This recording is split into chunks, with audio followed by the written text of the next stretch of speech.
கன்மலையாகிய இயேசு அவர்களோடே கூட சென்ற ஞான கன்மலையின் தண்ணீரை குடித்தார்கள். அந்த கன்மலை கிறிஸ்துவே.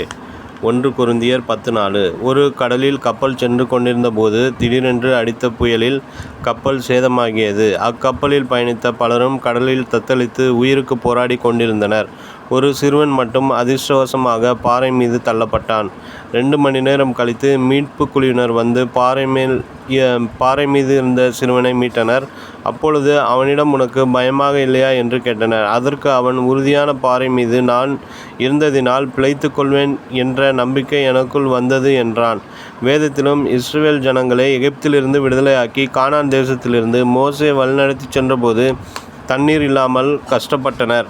அப்பொழுது ஜனங்கள் மோசேயிடம் வாதாடினர், கல்லெறிய முற்பட்டனர். மோசே கர்த்தரை நோக்கி ஜெபித்தார். அப்பொழுது கர்த்தர் மோசேயை நோக்கி, ஓரேபிலே நான் உனக்கு முன்பாக கன்மலையின் மேல் நிற்பேன். நீ அந்த கன்மலையை அடி. அப்பொழுது ஜனங்கள் குடிக்க தண்ணீர் அதிலிருந்து புறப்படும் என்றார். அப்படியே மோசே இஸ்ரவேல் மூப்பரின் கண்களுக்கு முன்பாக செய்தார்.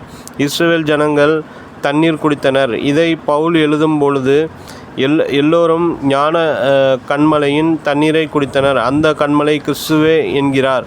இப்போதும் நம் குறைவுகளை நிறைவாக்குகிறவராய் இருக்கும் கன்மலை கிறிஸ்துவே.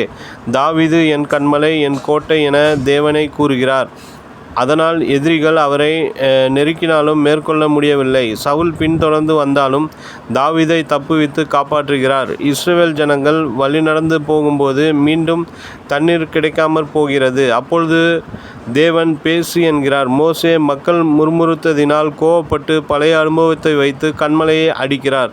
தண்ணீர் வந்தது. அதனால் கானானின் வாழ்வை இழக்கிறார். ஏனெனில் கிறிஸ்து ஒரே தரம் அடிக்கப்பட வேண்டும். நமக்காக உலகத்தில் வந்து பாடுபட்டு மரித்து உயிர்த்த கன்மலையாகிய கிறிஸ்து இன்று நம் குறைகளை தீர்க்க நம்முடன் இருக்கிறார். நாம் அவருடன் பேசினால், அதாவது நம் குறைவுகள், தேவைகள், கஷ்டங்கள், நெருக்கங்களை சொல்லும்போது தேவன் அவற்றை மாற்றுகிறார்.